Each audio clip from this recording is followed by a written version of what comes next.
Welcome to Bible Mysteries. What if there are secrets in the Bible the world doesn't want you to know? You're listening to episode 153, Jerusalem and Babylon. Now here are your hosts, Scott and John.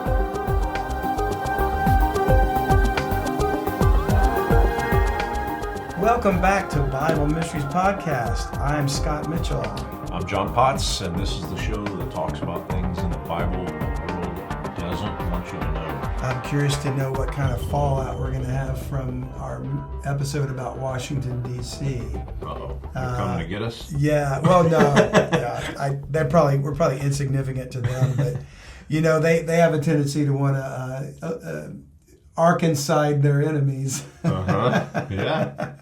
So, they are clearly the enemy of God. So I'm not worried about it because the Lord is, we put our trust in Him. But, we should have some very good, some interesting responses. Yeah, it might have touched a couple nerves, so. with people that are like, no, we need to save this country. Yeah. It's like, I don't know, man. It's been written. It's been written, and, I'm not saying it's hopeless. Patriotism is an interesting thing It because... is. Yeah, I'm happy I live in a country where we have at least some remaining freedoms. Yeah. We have far fewer than we think we do. Yeah. But at the same time, I'm not a citizen of this world. Yeah. My citizenship is in heaven. Mm-hmm. So I'm looking to leave this planet because even if we could fix everything, it's a sin-cursed earth. Yeah. It's a mess. So I want the Lord to come back. So if you have a political problem with that, you don't need to write me because I don't really care. It's not that I don't care about America. Yeah. It's just that I know what's happening. In fact, I would argue the opposite. The ones who care the most about America are praying for people to get saved. Yeah. Well, I was going to say that there's our job, right? Yeah. Preaching the truth. Yeah. We know the ship's going down. Yeah. So, but you got to try to get as many people in the lifeboats as you can. A man, you and I both know this man, Brother E.C. Moore. Mm-hmm. Years ago, we went to a Shoney's restaurant after a Bible conference, and we sat down to eat. And at the end, he picked up the tab. And when the waitress came to bring him back his change, he looked at her and he said, do you believe in outer space travel? And this woman kind of was like, who's this old guy? Yeah. And she said, well, I think we went to the moon, if that's what you meant. And he said, well, I have a father who's very, very rich, and he's preparing a vessel to leave this planet. And I wonder if you'd be interested in joining us. And she kind of looked at him like, oh man, bunch of weirdos. And he began to tell her how that Jesus Christ died for her sins. Uh-huh. And there's a church called the Body of Christ that once it's filled up, the Lord's going to come take us out of this world, Uh-huh. And it was amazing how he used that to tie it into Yeah. witnessing to her. And that kind of thing does more good than all the political activism Yeah. you could get involved in, because Yeah. one by one we're hoping to reach people with the truth about Jesus Christ. So hopefully that's what we're accomplishing. Anytime I've ever gotten all bent out of shape or whatever about politics, or I'm reading it every day and I'm all up, it's just such a hopeless feeling. Like it's a no-win situation. Yeah. That's what I've always felt about it. Like Ask yourself I this. get all into it and I'm like, okay, I'm going to go work on getting this candidate into office. Not that I've ever done that, but you know what I mean? I get up and I'm having conversations with people, and then after a while you're just like, no matter what we do here, it keeps going on without me. You know what I mean? All the years that we've been voting, what has changed? What has gotten better? I mean, like I said, cognitive dissonance. You have to wake up at some point and smell the bacon and realize this is not getting better, and the Bible said it wasn't going to get better. So why are you shoveling against the tide when you could be serving the Lord? Yeah. Yeah. So that's my feeling about it. In the news, John Kerry says climate change deniers are part of a dangerous cult. Boy, if that's not the pot calling the kettle black. Okay. Well, He is a dangerous cult. He is one of the satanic global elites, the most dangerous cult there is. And he's saying climate change deniers. Of course, he's not talking about the Lord burning the earth up. He's talking about carbon. But that's just them establishing more of their rhetoric so that they can move their agenda forward. The best parallel I can think of to that is when the pandemic was going on. A lot of people are going to say the pandemic never ended, but whatever. And they were saying, remember how the narrative changed during the COVID-19 pandemic? It started from flatten the curve. Yeah, to all of a sudden, now, this has become a pandemic of the unvaccinated. Yeah. Remember, it was the narrative, and it was like, well, hold on. But you're saying that the vaccines that you developed won't stop COVID-19, but now you're saying that it's the people that won't take this vaccine because they don't understand what it is, and now they are the ones causing it. It just made no sense, but it was all about the narrative. And they're bringing it back. They're planning on doing the By the way, shutdowns. We're getting kicked off of YouTube for sure now after that last statement. Absolutely, yeah. We violate their community standards because, Google is filled with medical experts that know everything about anything. No, they're planning on bringing masks and shutdowns and forced vaccinations again. It's coming.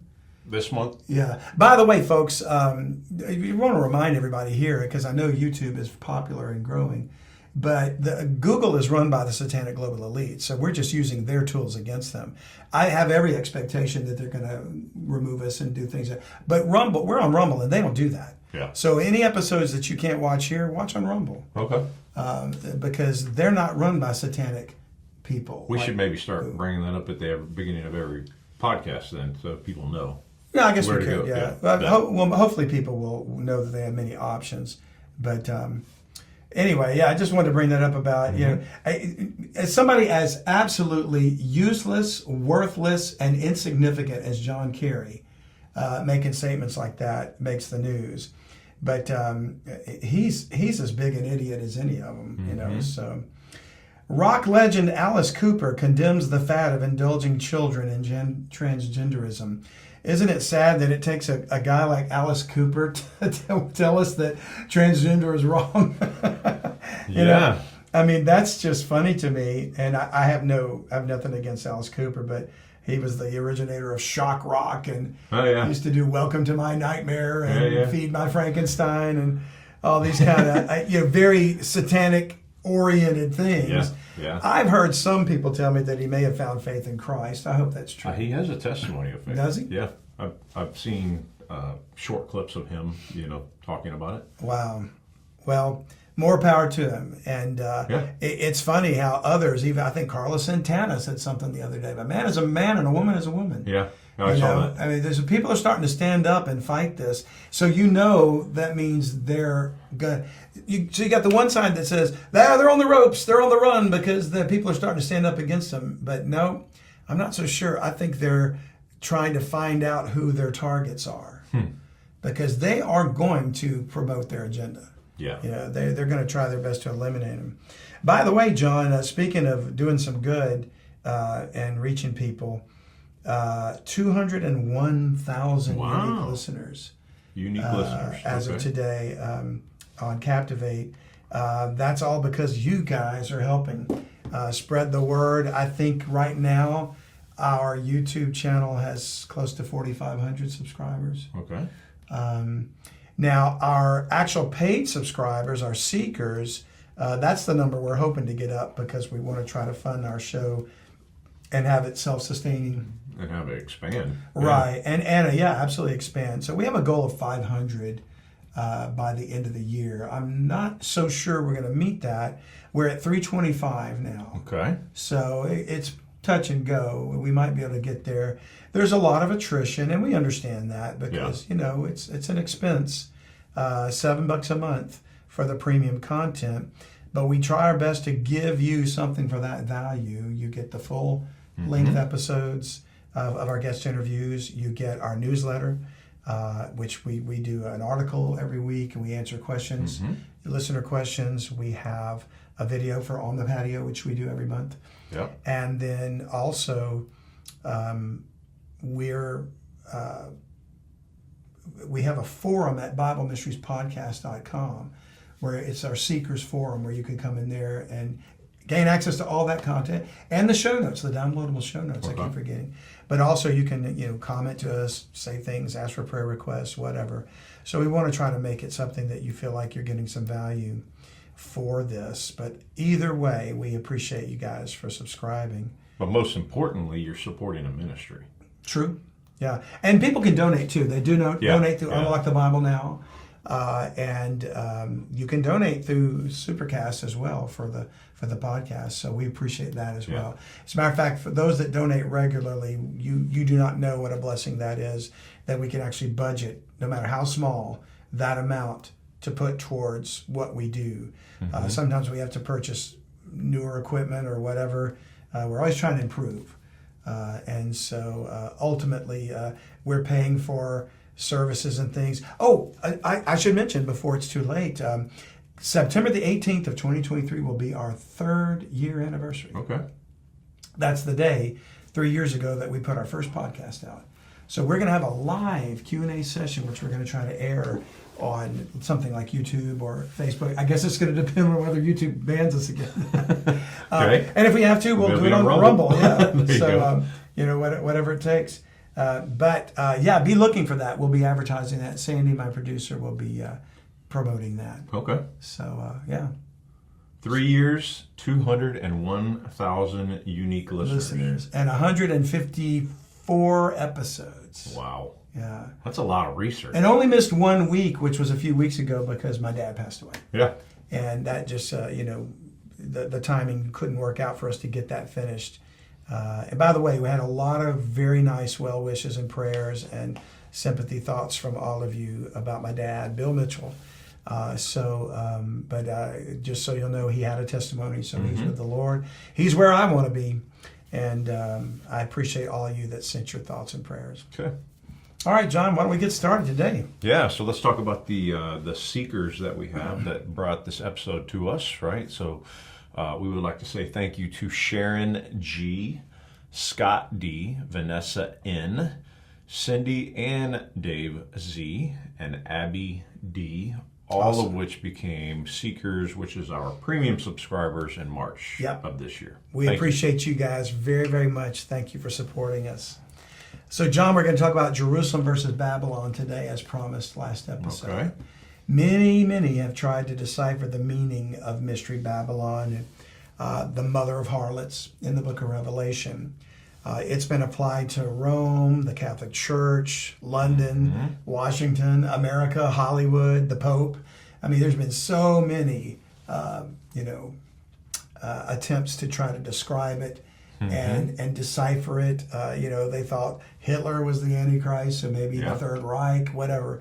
And so Babylon certainly has its historical ties to Iraq or Shinar and Assyria, which is kind of the progenitor of the Babylonian Empire. And it is, in fact, the birthplace of the mystery religion that worships the serpent. So all the false god religions that come up through the Egyptians and the Greeks and the Romans started at Babylon. Okay. And people want to get into this thing about the Sumerians and the Akkadians and the Anunnaki and all that kind of stuff. Well, there's some truth to that in the way that all that came down. But this mystery of iniquity, this false worship of ultimately Satan, was carried to all nations, languages, and cultures. And it is my contention that the grand scheme culminates in the birth of a wealthy apostate Jerusalem that will ultimately be the headquarters for the beast. Okay. And so I think Mystery Babylon is a picture of apostate Jerusalem, and we're going to look at that today.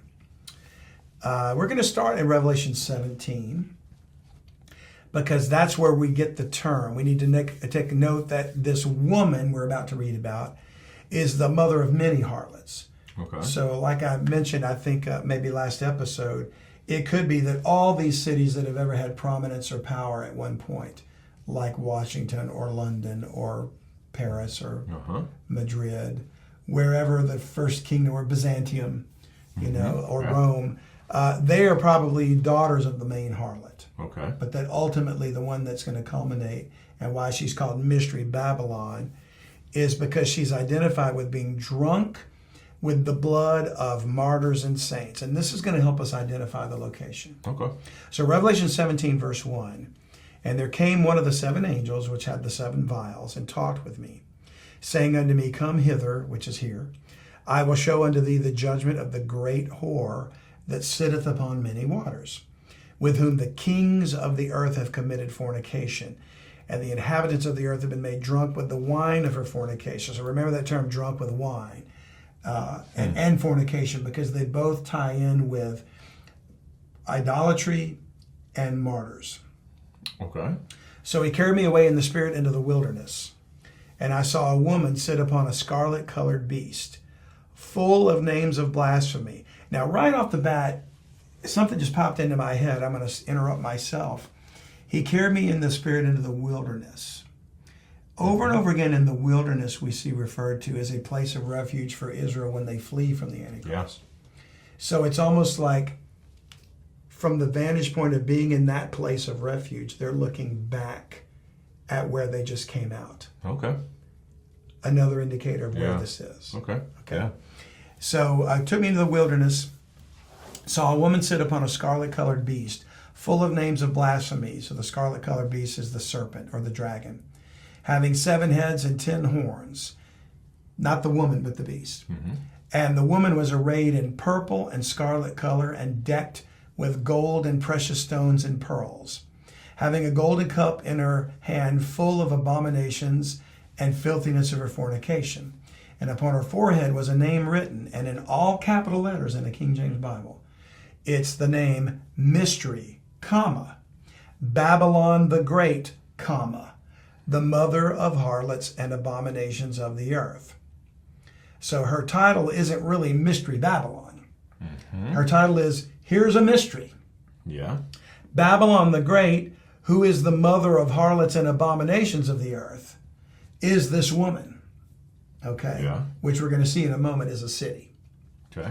And I saw the woman drunken with the blood of the saints and with the blood of the martyrs of Jesus.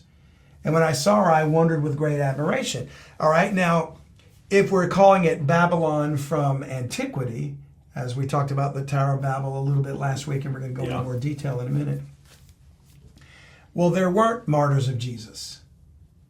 Okay. Yeah. At the Tower of Babel in the time of Nimrod and all that stuff. You know, there were certainly, martyrs who might have been righteous people that were killed for their belief in God, but you couldn't call them the martyrs of Jesus. At the time.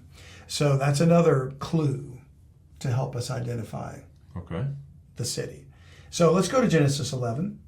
And this time we'll read the account of Babylon. We already read some of it last episode, where it said that Babylon was, they went to build a city and a tower.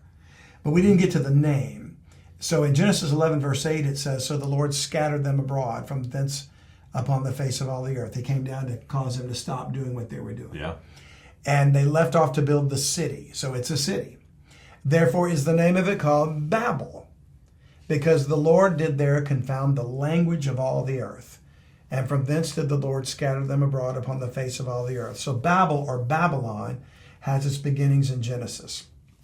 And it was the location of a great defiance against God and his plan or purpose. Mm-hmm. It is my belief that the builders of Babel, like we discussed a little bit last week, they sought to entice the fallen princes to come back. Fallen angels to come down, to trade their daughters for secret knowledge in exchange for, this technology. For more secret knowledge, because they had already done it once, right? Which would have been lost through the flood of Noah. Oh, yeah. So other than Noah you and had the in son, Genesis 6, they did it. They got technology, then it was lost during the flood. Exactly. And I believe, and I personally think this is the origin of Freemasonry. They were building a tower with stone, brick. Yeah. Those were the Freemasons. Yeah. They'll even agree that that's where they started. You know? And so, but all this knowledge they wanted is Luciferian teachings. Yeah. The dragon's religion. So that's where it started. And it's very interesting to note that it doesn't say that in Genesis 11, but the one involved probably in leading this building of the city may have been Nimrod. Now, it's possible he had died and another guy was building the city, as the architect or the head guy. Okay. But in Genesis 10, verse 8, we read that there's a genealogy, Cush, who's the son of Ham, who's the son of Noah. Yeah. Cush begat Nimrod. He began to be a mighty one in the earth, and some speculate he could have been somehow another Nephilim hybrid. And if he were, then when Genesis 6 said there were giants in the earth in those days, and also after that, when the sons of God. So some maybe have come down again after that time, and he might have been one of the first giants in that new generation. Yeah. Lesser than the first group, maybe somewhat removed. So you're saying a second incursion coming in. But this verse right here, because Cush begat Nimrod, and he became a mighty one on the earth, goes back to the other theory, which you had spoken of before, which was that the Nephilim genetics had gone through the ark, through Cush's wife. Right, and to give proper credit for that, our brother Ryan Pitterson wrote about that in Judgment of the Nephilim, and he does make a very good argument about the possibility that it was Ham's wife that may have had genetically altered DNA from the Ham's wife? Yeah, Ham's son was Cush, right? Ham's son was Canaan. Okay. So Cush was another son of Ham. Okay. But I no longer think that idea is as plausible as a second incursion. Okay. I have already made that statement too, and I haven't talked with Ryan at length about that. I agree with almost everything else he and I have ever discussed, but on that point, I felt like I was reading, and also after that, in the wrong light. Ryan never brought that up. He just brings up the genetics of the thing. But L.A. Marzulli does.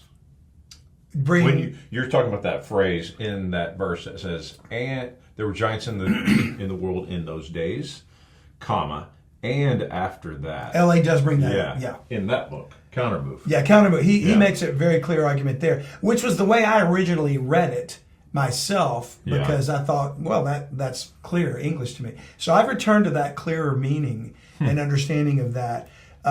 Even before I read Countermove, I was, before I even knew who either of these two men were, I was thinking after that meant a second incursion. Oh, but really? I changed my mind about it when I read the Judgment of the Nephilim.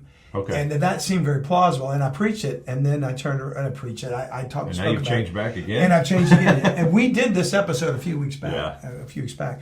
So it's not that and I will always correct my thinking. If I'll tell you, I'll admit I'm wrong if I'm correct. So I may go back to it. I don't know. But the reason I bring that up is because,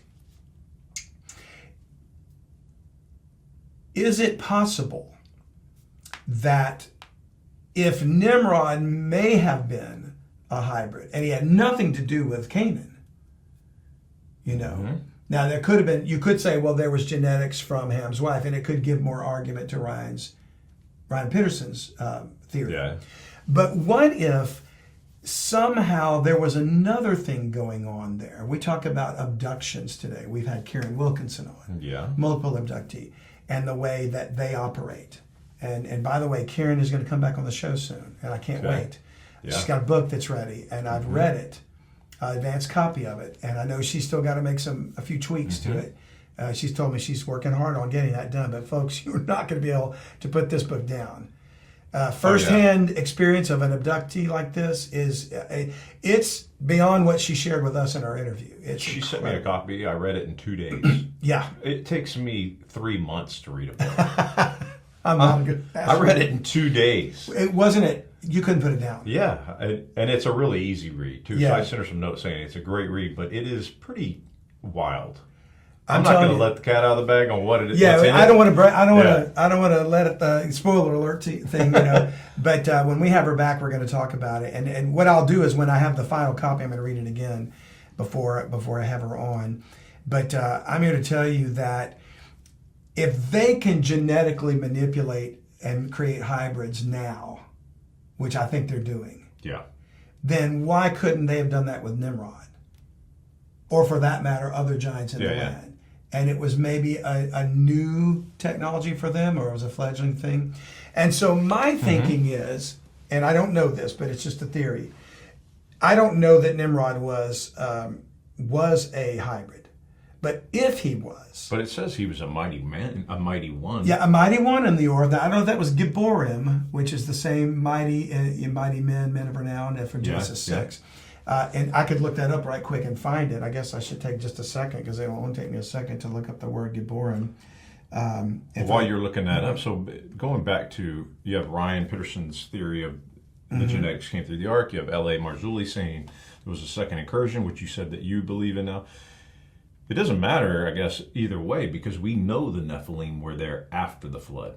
Because when Joshua went into the land, they were there. Yeah. Right? So they were there one way or another, right? Exactly. And by the way, Gibbor, the Hebrew word is mighty men, the same one for the giants. Okay. So Nimrod, another possibility that Nimrod may have been a hybrid. And if he were, and if they can abduct and make genetic manipulations now, why couldn't they have done that back then? Yeah. And so that lends itself to this idea that I want to present. Cush begat Nimrod. He began to be a mighty one in the earth. He was a mighty hunter before the Lord. Wherefore it is said, even as Nimrod, the mighty hunter before the Lord. There's that mighty over and over again. Mm-hmm. And the beginning of his kingdom was Babel, and Iraq, and Akkad, and Calneh in the land of Shinar. So Shinar seems to be like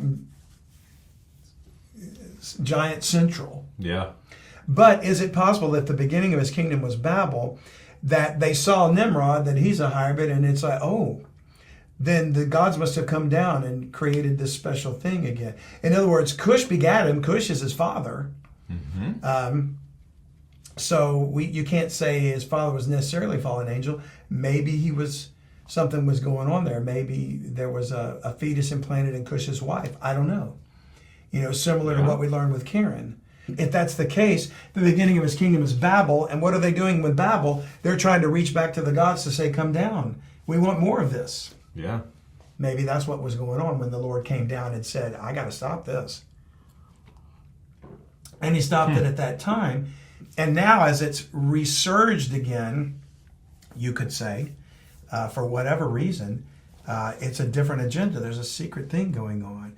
And I know that L.A. Marzulli now attributes these words to, I'm drawing a blank now. I'm one of the great Bible teachers about UFOs who's passed away. And I apologize to that man. I watch his videos all the time, and I just can't think of his name. Just recently passed away? No. Okay. No, it's been a few years. But L.A. quotes him when he says, the dragon knows he's outnumbered 2-1. Okay. So he's building an army. And the next time I talk to L.A., he's going to have to fuss at me for forgetting this man's name because he is the granddaddy of all. But you're not talking Mike Heiser, though, right? Not Michael Heiser, but the other one. And I'm just... when you get older, you just forget stuff. It just happens, man. Oh my gosh, Calvary Chapel was the church out there in California. That's just sad. Everybody that watches this who knows I'm an idiot is going to comment and say... Well, they know who you're talking about. They know exactly what I'm talking about. So Babylon, the Hebrew word is baw-vel. It is Babel. It's the same word. It's used 262 times in the King James Bible. It's baw-vel or Babel a few times, like where we just read in Genesis 10 and 11. And then it's Babylon the rest of the time in the Bible. And then it's used 12 times in the Greek New Testament. So a total of 274 times that city is named in the Bible. That's a lot. Yeah, it's pretty There's significant. Something significant about that. Yeah, that alone tells me. And the word literally means confusion by mixing. Yeah. So you think, okay, mixing. Mixing what? I know they make brick and slime where they're mixing masonry products. Maybe that's what this whole thing means. Mixing genetics. Yeah. Babylon is where all that You're not going back to the statue of Nebuchadnezzar, are you? Well, iron mixed with miry clay. Yes, in a sense, I think we're talking about. Yeah. That's what it means by mixing. And it says they shall not mingle themselves. It's mixing. They shall not cleave one to another. Yeah. So you have beings that are mixing together, but they can't fully pull off the Am I going on the right path here? Well, they can't fully pull off making a hybrid human being. If I had to speculate, trying. you're saying something that's really, really interesting, John, because if I had to speculate, I'm thinking that human beings back then, in the days of Genesis 6 and Babel, Genesis 11, may have still retained the genetic makeup of, remember, they lived upwards of 900 years. Yeah. Okay. After the flood of Noah, they began to deteriorate. So I think the Nephilim were lesser versions than the Genesis 6 ones. Okay. Yeah. Okay. Like Goliath and Og of Bashan. Yeah. We're still giants. Yeah. But human lifespan began to gradually decrease quickly after that. And we went from 900, 800, 600 years, whatever, to 175 was old. Yeah. To you get to the Psalms and it says 70 will be the length of days of man. And if by reason of strength he makes it to 80, which is 80, yet are his days like grass. And interesting, my dad just died at 83. You know, and I think that's pretty much the average between 70 and 80. Yeah, you have people that live in their 90s, sure, and hundreds even, but they buck the odds. Yeah, you know, they're the unique ones. So I think we became genetically inferior just because of sin and its degradation and whatever. And so it's possible. My theory is that the direct interaction of the sons of God taking the daughters of men to copulate and have a giant baby. And I don't mean the baby was a giant, but it grew up to be a giant. Yeah. Was no longer possible at a certain point because of sin and degradation. Okay. And therefore genetically manipulating a fetus through abduction and things like that, or some other means, might have been the way that the other giants were created or being created. Wow.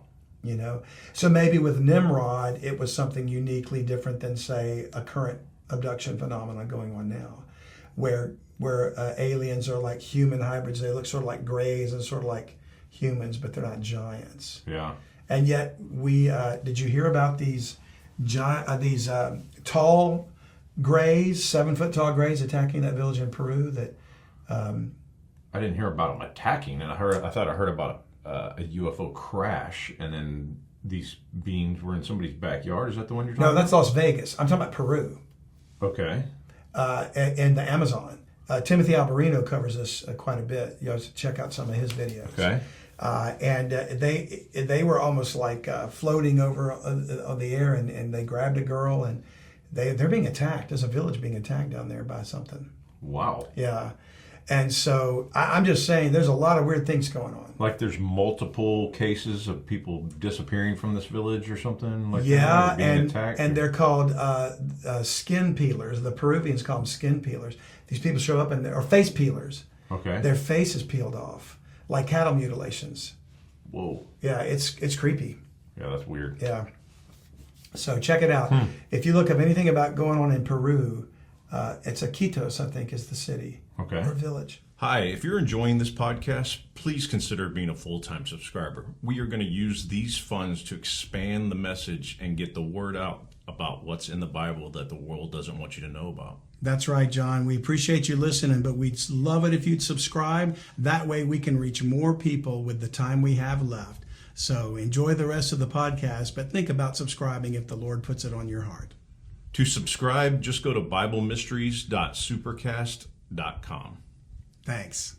So we've already read that Babylon had something to do with the drunken with the wine of her fornication.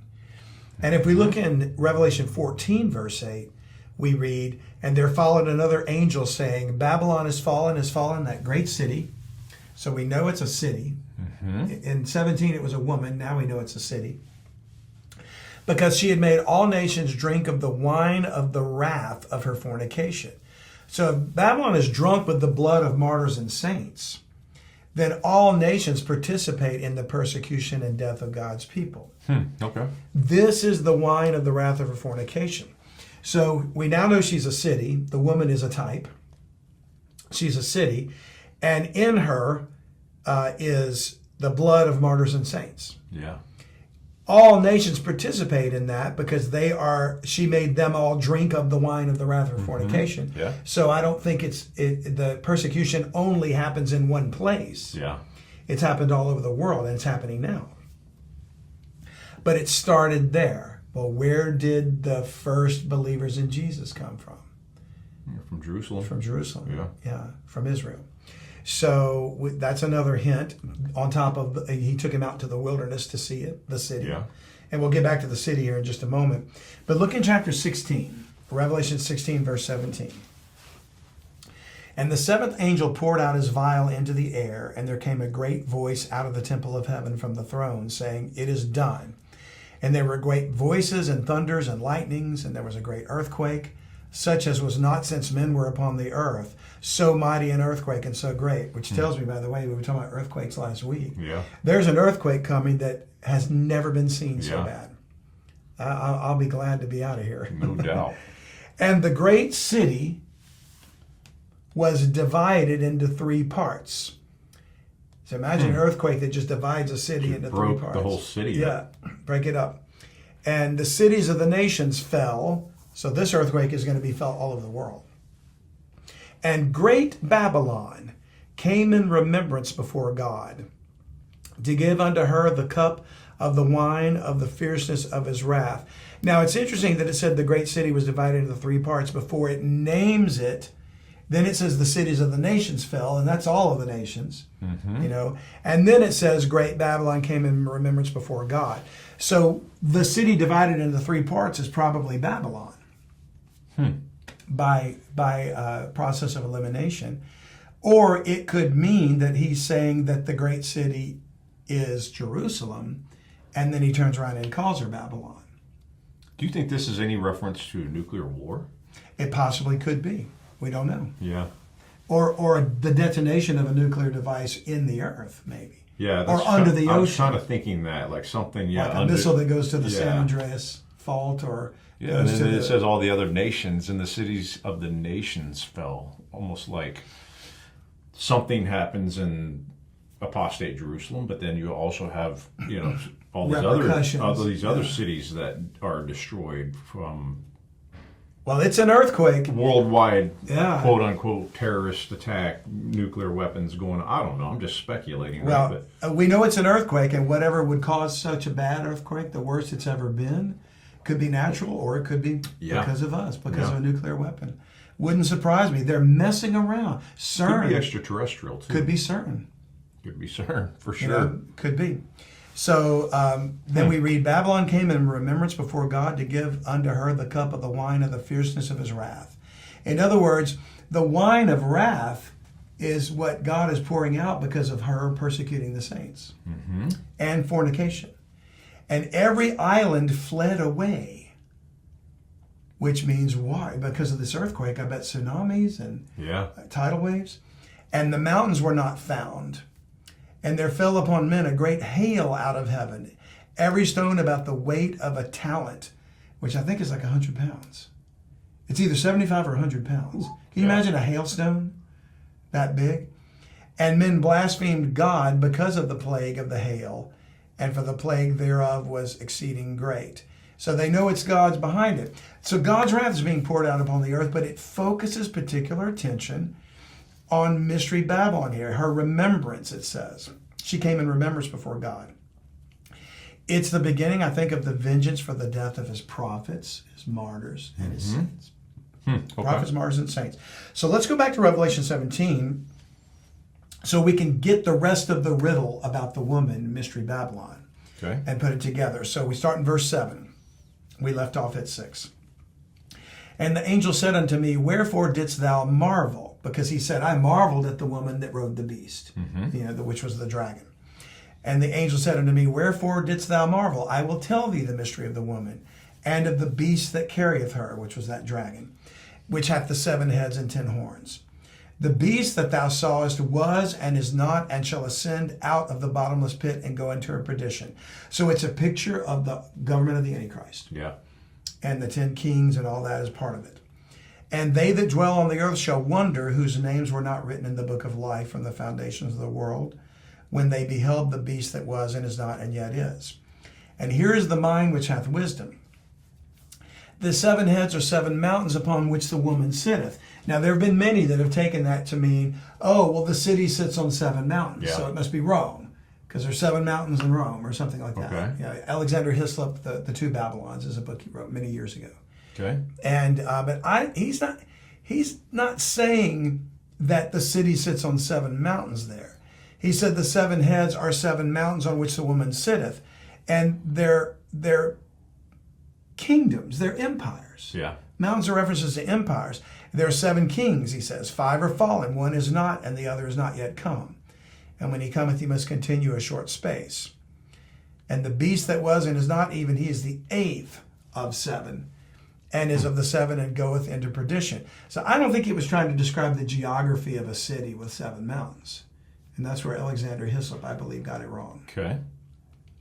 He's talking about 7 empires or kingdoms. So we could be talking about Babylon, Persia, Grecia, Rome, and then something breaking down between 3 major empires in the revised Roman kingdom, like the British Empire, maybe then America, the hegemony of NATO or something like that. I mean, so it's hard to know exactly what's going on there. But it has to do with empire. Okay. And then ultimately the final, or is the 8th one, which is the empire of the beast, the kingdom of the beast. Okay. But we're focusing on the woman here, so we got to get to that. Okay. So that's the 7-headed beast. Verse 10, I think, and the 10 horns which thou sawest are 10 kings, which have received no kingdom as yet, but receive power as kings 1 hour with the beast. These have one mind. Now, I believe these are going to be the 10 Nephilim hybrid kings. Okay. And they shall give their power and strength to the beast. They shall make war with the Lamb. So they're going to be alive and around when Christ returns. Yeah. They shall make war with the Lamb, and the Lamb shall overcome them, for he is Lord of lords and King of kings. And they that are with him are called and chosen and faithful. And he saith unto me, the waters which thou sawest, because the beast and the whore came up out of the waters. Okay. The waters which thou sawest where the whore sitteth are peoples, and multitudes and nations and tongues. So the water is like the sea of humanity. It's not literally an ocean. Mm-hmm. So that's why I don't think they're literally mountains. He tells you they're not mountains. Okay. You know. Yeah. And the 10 horns which thou sawest upon the beast, which we know are kings, because they're not horns, they're not little horns. That's the image, that's the vision. But these shall hate the whore, and shall make her desolate and naked, and shall eat her flesh and burn her with fire. For God hath put in their hearts to fulfill his will, and to agree, and to give their kingdom unto the beast, until the words of God shall be fulfilled. So the woman has ridden all the governments of the earth out of the sea of humanity, which are all aligned with the dragon, to bring her to her final phase, where she will grow rich and powerful until her usefulness to the serpent has expired. Yeah. And then his 10 Nephilim kings are going to destroy her. So we know she's mystery, Babylon the Great. It must be that mystery religion which has been dancing around for all these many thousands of years, the worship of the dragon. Yeah. And he's going to pull back the veil and say, worship me now. Yeah. No more Saturn, no more this, no more that. Here's my real name. Whatever. Okay. Now, the last verse of the chapters, chapter 17, verse 18 says, and the woman which thou sawest is that great city which reigneth over the kings of the earth. So the woman, Mystery Babylon, is a city, and she reigns over the kings of the earth. It's not a city that sits on 7 mountains. The 7 mountains are 7 kings or empires. So what city reigns over the kings of the earth? Has it always done so? Because there's no one city that's ever done that. Except if you use Babylon and you say the religion of Babylon has reigned over the cities of the earth, which is why when we talked about Washington, D.C. and its occult origin, it goes back to Babylon. Yeah. So that would be true of every major governmental city. But could it also mean that it is a city that will reign over all the kings of the earth at some point, which would make sense if the Antichrist comes into power and he sets up his headquarters in the city where his temple is going to be. Now, I could be way off here, but I just want to ask your opinion. You don't think that this could potentially be the Roman Catholic Church? No, but that's what Alexander Hillah thought it was. Okay. How does the Roman Catholic Church rule over the Muslim world or the Hindu world or the Shinto world or the Jewish world? It doesn't. Okay. But it does reign, and I was reading right here, the woman mystery Babylon is a city that reigns over the kings of the earth. Now, those are some kingdoms that it does not reign over, right? But it does reign over Latin America, North America, a vast part of Europe. Well, and there was a time when Russia. they reigned over all of Europe. Yeah, Russia.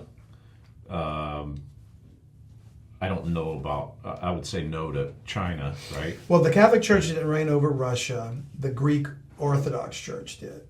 Okay. So that was Eastern Orthodox. So they split early on. And that, so some argue that were the two legs of the image. You know, West was Roman Catholic, East was Byzantium. Yeah. You know, the Eastern Orthodox. And that came out of the basically what we call Turkey today, the Byzantine Empire.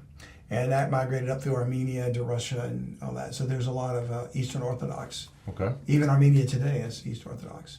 And Russia's returning. After communism, it returned. Yeah. I don't think it fits the pattern. I think it's a type. Yeah. Sure. But I think it's coming to be something else. And as we go further, we'll see some more clues. So go to Revelation 18, verse 1. And after these things, when we just read the verse about it's that city that reigns over the kings of the earth, after these things I saw another angel come down from heaven having great power. And the earth was lightened with his glory, and he cried mightily with a strong voice, saying, Babylon the great is fallen, and is become the habitation of devils, and the hold of every foul spirit, and a cage of every unclean and hateful bird. Now you could say that's the College of Cardinals, you know, if you want.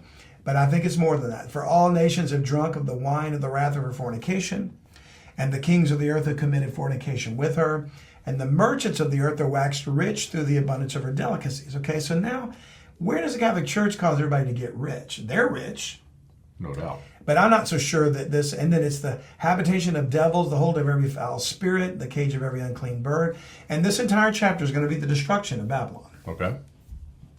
So what we see here then is these devils and spirits and birds are demonic entities or unclean spirits. They're going to inhabit the city, pointing to it being a headquarters for demonic activity, like Washington, like London, like Rome. Yeah. Okay. All those are certainly in antiquity inhabited by devils. But this is going to be like the culmination of it. This is where they're all going to focus. And by the way, in the time of the conquest of Canaan, when Israel came out of Egypt, and they went into the land, it was filled with giants. Yeah. Where was the concentration and focus of giants in the world? In the Promised Land. Yeah. Israel. Okay. So it, to me, would make sense where everything, instead of all roads leading to Rome, all roads are leading to Jerusalem. Yeah. Something in Israel. All right, look in verse 4. Same chapter, Revelation 18. And I heard another voice from heaven saying, Come out of her, my people, that ye be not partakers of her sins. Now, this is Israel is God's people. We're talking about the restoration of Israel when he will deal with them as a nation again. So what city would Israel be dwelling in? Well, Jerusalem, right? Yeah. Not Rome. Yeah. You know, not Washington, even though there's Jews all over the world right now. Yeah. But if it's my people, and isn't it interesting, as we'll see in a little bit, when Christ warned about the Antichrist making himself known in the temple, he says, flee from Judea and go to the wilderness. Okay. All right. So another voice from heaven saying, Come out of her, my people, that ye be not partakers of her sins, and that ye receive not of her plagues, for her sins have reached unto heaven, and God hath remembered her iniquities. Reward her even as she rewarded you, and double unto her double according to her works. In the cup which she hath filled to her double. So she's the persecutor, the blood of martyrs and saints and prophets. And he's saying, double back to her everything she dished out. Make her take it. How much she hath glorified herself, and lived deliciously, so much torment and sorrow give her. For she saith in her heart, I sit a queen, and am no widow, and shall see no sorrow. Therefore shall her plagues come in one day, death, and mourning, and famine, and she shall be utterly burned with fire. For strong is the Lord who judgeth her. So the saints are warned to come out of her. So why would God's people, namely Jewish believers, be in the ancient city of Babylon in Iraq? Or why would they be in Rome? Or why would they be in Beijing? You know, they would be in Jerusalem, particularly if the temple is rebuilt on the original site. Yeah. Because then that's where the sacrifices will start up again. Now, do you remember some descriptive words about the city when we first read about her? What made her rich? What were some of the descriptive things that made her rich? It was like gold and fine linen and purple. Do you remember any of that when we first read that? Yeah. In Revelation 17. Yeah. So these were all, and I think it said pearls. Or there were several things that you think, okay, yeah, it's whoever the city is, they're rich. Yeah. Okay. So keep those in the back of your mind. Okay. Because you're going to see that's going to tie back in. And I'm going to give credit to Ryan Peterson again for sharing that thought with me. We'll go to verse 9, Revelation 18:9. And the kings of the earth who committed fornication and lived deliciously with her shall bewail her and lament for her when they shall see the smoke of her burning. Remember, we just read they're going to burn her up. Yeah. Fire to consume her. Standing afar off for fear of her torment, the merchants, the kings, saying, Alas, alas, that great city Babylon, that mighty city, for in 1 hour is thy judgment come. And the merchants of the earth shall weep and mourn over her, for no man buyeth their merchandise any more, the merchandise of gold and silver and precious stones and of pearls and fine linen and purple and silk and scarlet and all Thyine wood and all manner vessels of ivory and all manner vessels of precious wood and of brass and of iron and marble and cinnamon and odors and ointments and frankincense and wine and oil and fine flour and wheat. The list goes on and on. And beasts and sheep and horses and chariots and slaves and souls of men. And the fruits that thy soul lusted after are departed from thee. And all things which were dainty and goodly are departed from thee. And thou shalt find them no more at all. The merchants of these things which were made rich by her shall stand afar off for the fear of her torment, weeping and wailing and saying, Alas, alas, that great city that was clothed in fine linen and purple and scarlet, and decked with gold and precious stones and pearls. For in 1 hour so great riches has come to naught. So you think all these countries, the merchants from the countries that these kings reign over, are selling these goods that we just listed, this long list, to this city. And now it's all gone. She's not going to be around to buy them anymore. Yeah. Right? What do you recognize about all of this wealth? Does anything stand out to you about this? If somebody said, how do you count your wealth today, John? You wouldn't say, well, I got a lot of purple and silk and scarlet and cinnamon and ointments. That wouldn't be, you might say, well, I've got a nice 401k or whatever. I've got a great retirement plan. I invested in gold. Gold might be something you would bring up. Yeah. But most of these, you'd have to say, are not what you would measure wealth by. Mm-hmm. Okay. Yeah. So Ryan Peterson, and he barely touched on this, but he struck a chord with me at our debriefing convention, and he talked about all of those items are the things that were used to build the temple that Solomon built. Right? So let's go to 2 Chronicles. Now, it's in 3 chapters, so we can't read them all. 2 Chronicles 2, 3, 4, and 5. 4 chapters. But Ryan pointed out the connection of the items of her wealth of Babylon to the adornment of the temple which Solomon built. It's no coincidence that King Solomon turned to worship idols after he built the temple because of fornication. Mm-hmm. Because he loved many women and his wives and concubines turned his heart away from the Lord to worship other gods. He is a type of the millennial reign of Christ until his heart turns, and then he's a type of the Antichrist. In either case, he's in Jerusalem. So in 2 Chronicles 2, verse 7, we read, and this was Solomon, King Solomon, reaching out to the king of Lebanon, whose name was Hiram. Okay. And he said, hey, you have all the cypress wood, and you've got all these skilled workers that know how to cut it. Send me those guys to help me build my temple. Huh? So it's like a decree. He's asking him, and I'll pay you all this money if you'll do this. Send me now, therefore, a man cunning to work in gold and in silver and in brass and in iron and in purple and crimson and blue, and that can skill to grave with the cunning men that are with me in Judah and in Jerusalem, whom David my father did provide. Send me also cedar trees, fir trees, and algum trees out of Lebanon. For I know that thy servants can skill to cut timber in Lebanon. And behold, my servant shall be with thy servants, even to prepare me timber in abundance. For the house which I'm about to build shall be wonderful great. Now, we're just seeing a fraction of it. But if you read all those chapters and all the stuff that went into the building of the temple, it's all the stuff from the list of Revelation 18. Wow. Okay. So that's pointing to it being Jerusalem becoming the wealthy center. Because if suddenly they passed a law and said tomorrow they can build the temple, and they said, okay, we need all this stuff. Yeah. We're going to need tons of gold and cedar and cinnamon and purple and whatever, then all these merchants are going to get rich off of them. And I think the financial focus is going to be on Jerusalem. That would be a monumental change. Now, going back to Revelation 18, there's more than, we said in all that list of items, it also had the souls of men, slaves and the souls of men. Yeah. So that is another picture of a religious aspect going on here. And in verse 17, the second half of verse 17 of Revelation 18, and every shipmaster and all the company in ships and sailors and as many as trade by sea stood afar off and cried when they saw the smoke of her burning. Remember, the city's burning, it's being destroyed. Saying, what city is like unto this great city? And so if they're standing afar off and they're in their ships, it's got to be near a coast. Yeah. Right? Yeah. At least close enough to where you can see the smoke from the harbor. Yeah. Right. So again, looking more like Jerusalem. Yeah, for sure. And when they cried when they saw the smoke of her burning, saying, what city is like unto this great city?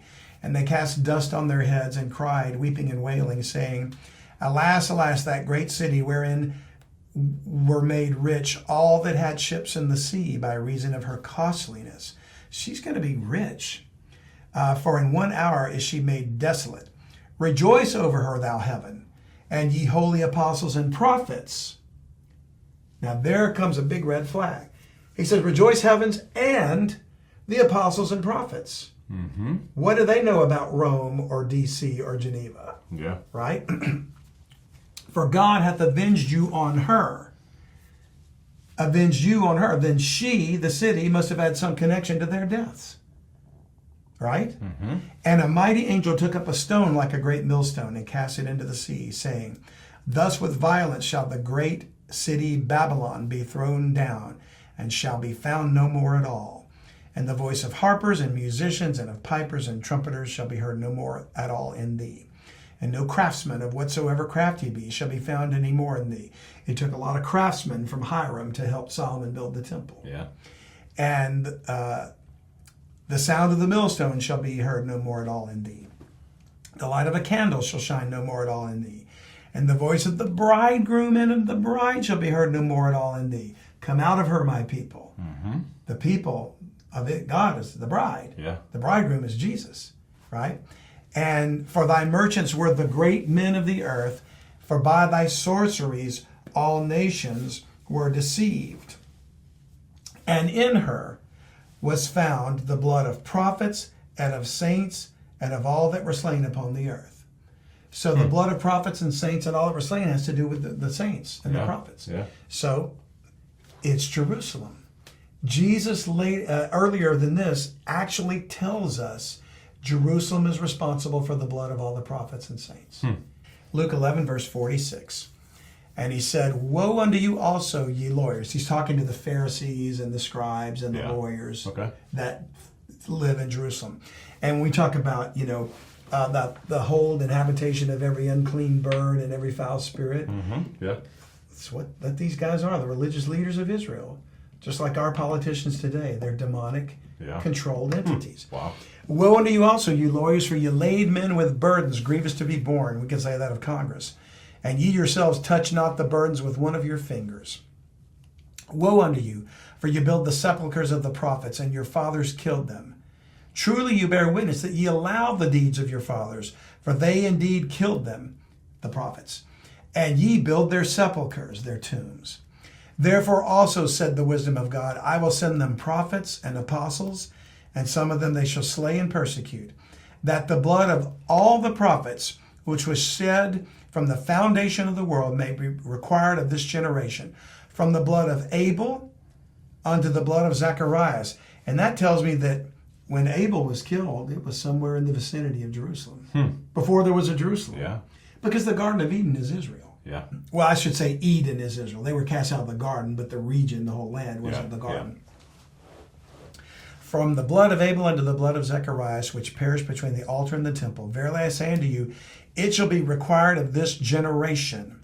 Woe unto you, lawyers, for you've taken away the key of knowledge. You enter not in yourselves, and them that were entering in you hindered. So we see a generation of vipers control Jerusalem in Jesus' earthly ministry. And he's saying, you're guilty of all the prophets. Well, where did they dwell? They dwelt in Jerusalem. Yeah. If we go to Matthew 23, verse 31, similar context, Jesus speaking to Pharisees, wherefore ye be witnesses unto yourselves, that you are the children of them which killed the prophets, just like we read in Luke. Fill you up then the measure of your fathers, you serpents, you generation of vipers, how can you escape the damnation of hell? Wherefore, behold, I send unto you prophets, and wise men and scribes, and some of them you shall kill and crucify, and some of them shall you scourge in your synagogues, and persecute them from city to city, that upon you may come all the righteous blood shed upon the earth, from the blood of righteous Abel unto the blood of Zacharias, son of Barachias, whom you slew between the temple and the altar. Where's the temple and the altar? Jerusalem. Yeah. Verily I say unto you, all these things shall come upon this generation. Now this wasn't in Luke. The next verse. O Jerusalem, Jerusalem, thou that killest the prophets, and stonest them which are sent unto thee, how often would I have gathered thy children together, even as a hen gathereth her chicken under her wings, and ye would not. Behold, your house is left unto you desolate. That's a reference to the destruction of Babel. Yeah. For I say unto you, you shall not see me henceforth, because the bridegroom is no longer in the city, till you shall say, blessed is he that cometh in the name of the Lord. I believe there's no mistaking Mystery Babylon. Yeah. It's Jerusalem, which will be, when it stands and rises up and they build this new temple again, the wealth flows into it to build that temple. And then the Antichrist stands up in the middle of it and says, I'm God, and turns 2/3 of Israel to worship him and take the mark of the beast. That's when they start persecuting and killing all the saints. And Jesus has come out of her, my people. Yeah. And they flee into the wilderness. Go to Isaiah to kind of start to wrap this up here. Isaiah chapter 14. We know that's the chapter that names Lucifer. Yeah. How art thou fallen from heaven, O Lucifer? And then later on in verse 22, he says, for I will rise up against them, saith the Lord of hosts, and cut off from Babylon the name and remnant and son and nephew, saith the Lord. I will also make it a possession for the bittern, which is a bird, an unclean bird. Okay. And pools of water, and I will sweep it with the besom of destruction, saith the Lord of hosts. The Lord of hosts hath sworn, saying, surely as I've thought, so shall it come to pass. And as I purpose, so shall it stand, that I will break the Assyrian in my land. Assyrian is a reference to the Antichrist. Yeah. He's in my land, Israel, where Jerusalem is. And upon my mountains tread him underfoot. Then shall his yoke depart from off them, and his burden depart from off their shoulder. And shall not the government of the Antichrist. This is the purpose that is purposed upon the whole earth. And this is the hand that is stretched out upon all the nations, because the wrath is coming on not just Babylon, Jerusalem, but the whole world. Yeah. For the Lord of hosts hath purposed, and who shall disannul it? Who's going to undo it? And his hand is stretched out, and who shall turn it back? In the year that King Ahaz died was this burden. And he was just saying, that's when I got this prophecy from the Lord. Okay. And during King Ahaz's, the year that he died. And then it's funny because Isaiah makes this final statement. He says, rejoice not, thou whole Palestina, because the rod of him that smote thee is broken. And he's referring to the Assyrian oppressor. Could have been at that time, could have been a reference to Sennacherib. Okay. But I think it was a reference to Nebuchadnezzar. Okay. Babylon. He says, rejoice not, thou whole Palestina, because the rod of him that smote thee is broken. For out of the serpent's root shall come forth a cockatrice, and his fruit shall be a fiery flying serpent. A prediction of the birth of the seed of the dragon. A fiery flying serpent, a cockatrice. That blows my mind. Even the Antichrist himself is referred to as an Assyrian, a Babylonian king. Assyria is the progenitor of the Babylonian Empire. So he's going to rule from Jerusalem, the mountain of God. That was his goal from the beginning. He wanted to ascend above the Mount of God. Yeah. Where's the mountain of God? It's Zion. It's Jerusalem. So it would make sense that Jerusalem is Mystery Babylon. Now, I told you this before, but we're going to read it this time to close, to wrap it up here. Christ warned the believers in Israel to flee from Judea and go into the wilderness. Why? Because that's where Jerusalem is. And when are they going to flee? Well, watch. In Matthew 24, verse 15 says, when you therefore shall see the abomination of desolation spoken of by Daniel the prophet, stand in the holy place. Yeah. Where is that? In the temple. Where's the temple? Jerusalem. What does he talk about? When the Antichrist declares himself to be God and sets an image up. That's the abomination of desolation. Then he says, when you see this, whoso read, let him understand. Then let them which be in Judea flee into the mountains. Let him which is in the housetop not come down to take anything out of his house. Neither let him which is in the field return back to take his clothes. And woe unto them that are with child, and to them that give suck in those days. And all this has to do with them fleeing from the wrath of the dragon and the Antichrist. So they're going to flee into the wilderness. We kind of talked about Petra and Edom or Jordan. This being a place that they would go. Possibly, yeah. There's a lot of people that think that might be where God can hide them and take care of them and feed them for the next 3.5 years. Okay. But to close, what we know is that desecrated temple is going to be destroyed by God. That's why Babylon has to be destroyed. Yeah. Because God's not about to dwell in a desecrated temple. Yeah. Where the dragon's seed himself said, I'm God. Yeah. There's no way. He's going to build a whole new temple. We'll get into that when we talk about the millennial reign of Christ. But all that's in Ezekiel 40 and 48 for the details of the new temple and Israel's borders and all that stuff that's going to be built there. But for now, let's look at what happens to the land in the day the Lord comes back. In Zechariah 14, verse 1. Behold, the day of the Lord cometh, and thy spoil shall be divided in the midst of thee. For I will gather all nations against Jerusalem to battle, and the city shall be taken, and the houses rifled, and the women ravished, and half of the city shall go forth into captivity, and the rest of the people shall not be cut off from the city. Then shall the Lord go forth and fight against those nations, as when he fought in the day of battle. And this is talking about the second coming of Christ. Okay. All right. So somehow it's like the Antichrist attacks Jerusalem. The armies gather in Armageddon, and Ryan pointed this out too, Ryan Peterson, that the battle's not in Armageddon. That's where the armies amass. Okay. They attack Jerusalem. And that's where the 10 kings hate the whore, and they want to destroy her and eat her flesh and burn her with fire. Okay. That's the attack right here. And then, and that's the reason why he said earlier, get out of her. Come out of her, my people. They flee into the wilderness, so he's going to take care of them. But for 3.5 years, they're being ravaged and destroyed and burned, and all these attacks are happening to Jerusalem. It's like after he declares himself to be God or something like that, then he's trying to take over the thing and get rid of anybody that wants to object to his reign as God or whatever. Yeah. And so they're attacking the city. And then at the end of that 3.5 years, the Lord comes back. And so here he comes. And his feet shall stand in that day upon the Mount of Olives, which is before Jerusalem on the east. And the Mount of Olives shall cleave in the midst thereof toward the east and toward the west. There shall be a very great valley. And half the mount shall be removed toward the north, and half of it toward the south. And it makes me wonder if that might not be part of that earthquake. Yeah. Big explosion. Yeah. And ye shall flee to the valley of the mountains, for the valley of the mountains shall reach unto Azal.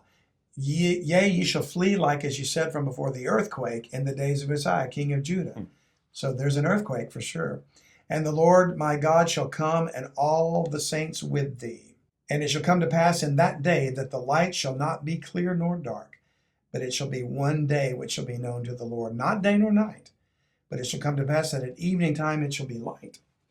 And it shall be in that day that living waters shall go out from Jerusalem, half of them toward the former sea, and half of them toward the hinder sea. Makes me wonder if that earthquake opens up some underground artesian well or something. Yeah. And summer and in winter shall it be. This river's going to flow and it'll never stop. And the Lord shall be king over all the earth. In that day shall there be one Lord, and his name one. All the land shall be turned as a plain from Geba to Rimmon, south of Jerusalem.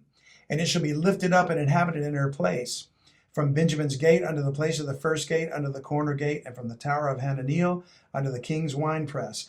And all that to say that I think what's going to happen is through that earthquake, a huge mountain is going to rise up in the place of where all that destruction is taking place. Yeah. And it's going to be like a huge plateau. And that's going to be the mountain of God, where the new temple's built in Ezekiel. Yeah. Wow. We're talking tectonic shifts and stuff. Yeah. It's crazy. It's going to be crazy. And men shall dwell in it once they rebuild the city. Mm-hmm. And there shall be no more utter destruction, but Jerusalem shall be safely inhabited. Okay. So everything seems to be pointing to me that Jerusalem has to be destroyed. It's Mystery Babylon. And when the Lord destroys it, he's going to cause something to change geographically so much that the whole region is not going to be recognized. Yeah, and there's going to be water coming out of the ground. It sounds like two rivers. All of a sudden you have this beautiful, I mean, it's going to change climate-wise completely, right? You're going to have this beautiful landscape all of a sudden with rivers. And they're literally going to build the new temple on top of that well. Mm-hmm. That's going to flow down. And when it flows down from the mountain, one goes to the Mediterranean, the other goes to the Dead Sea. Mm-hmm. And it's called the former and the hinder sea. And the Dead Sea, which I don't know if you know anything about the Dead Sea, mm-hmm. it's so saline, which we believe is probably because of the destruction of Sodom and Gomorrah. Ah, okay. And all the salt. Yeah. You know, that you can literally just, you can't dive in it. Like if you jumped in it, you'll float. You know, the Dead Sea doesn't have anything living in it. Yeah. You know, that's why it's called the Dead Sea. The waters are going to heal the Dead Sea, and they're going to fish in it again. Wow. Out of abundance. And all the salt's going to be pushed to a marsh off to the side, and it's just going to be a marsh. Yeah. Yeah, but the sea itself will be dwelt in, and there'll be fishes again, and people will, and there's going to be trees that grow along the banks of this river that flows from Jerusalem out of the temple. When that water comes up, you know, that we read about. And those trees are going to produce fruit that when people eat, they'll live almost 1,000 years. Whoa. It's incredible. And we're going to get into all that in Millennial Reign of Christ. Pretty interesting. It's going to probably take more than one episode. Yeah. It's going to take several. So hopefully, folks, you've learned something about my belief in concerning Jerusalem and Mystery Babylon. I think she is Mystery Babylon. It's not there yet. It's not yet because the temple has to be rebuilt, but that's going to be the temple that's going to be desecrated by the Antichrist. But he's going to be rich. All those kings giving him their power. Yeah. And all these nations bringing their wares that look like the trappings of the temple, like Ryan Peterson pointed out. So thank you, Ryan, for that insight. And thank you, John, for being here. Sure. Thank you, folks, for listening today. Till next time, look up, for our redemption draws near. If you enjoyed this video, please like, share, and subscribe to our channel. To gain access to bonus ad-free content, consider supporting us and becoming a premium podcast subscriber at BibleMysteriesPodcast.com.